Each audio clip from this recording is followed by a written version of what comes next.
CSR no longer can be a tick box exercise on an annual report. I've heard so many people say things like, well, you can't just paint a fence and call that giving back.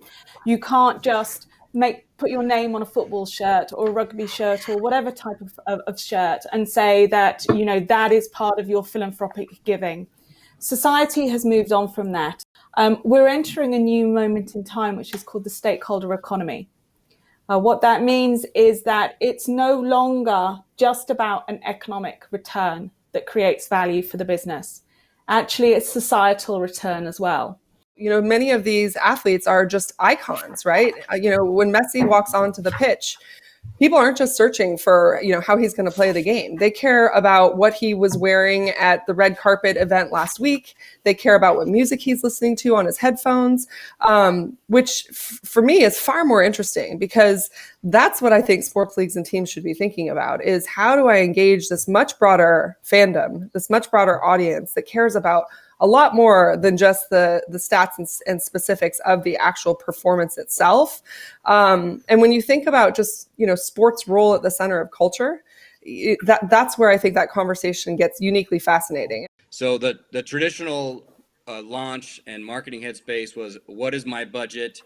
What's our billboard campaign? And let's cross our fingers that we win on the field.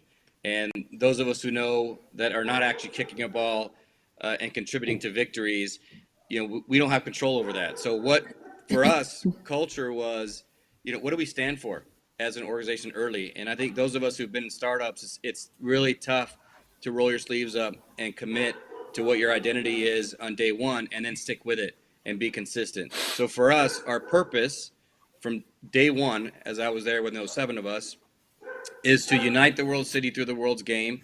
And we all understand the power of football. Number 2 is to bring joy. And that's a filter for us as we make decisions. And then lastly is to be a force for good.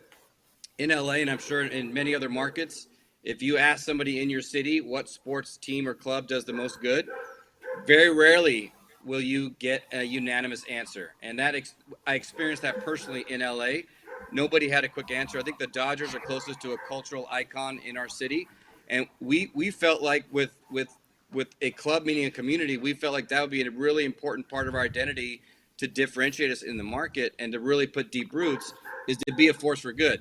So at Santander, we believe that football, the sport as a message booster. So sometimes, we need to link to the sport in able to amplify the messages that we want to communicate, So for us, sponsorship are the ideal platform in order to communicate the brand purpose, in that case, the Santander brand's purpose. So, when we say that our purpose is to help to people and business prosper, we think that in a way, football has also this capacity. At Santander, what we say is that if at any time we end the football sponsorships, our aim or our objective is going to be to have been able to deliver a legacy on our path through football.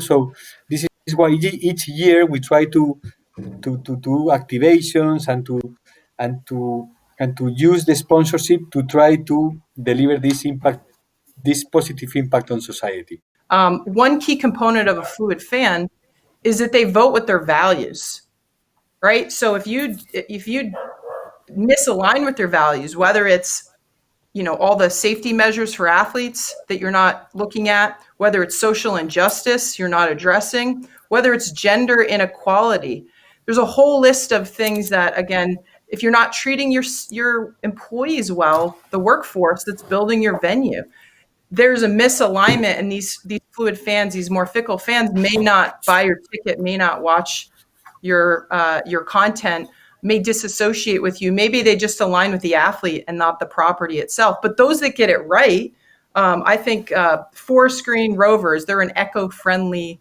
they're known as the most eco-friendly football club. I'm sure you guys know about them. Fans will literally don't care about football, but they will consume that content. They will be a fan of that.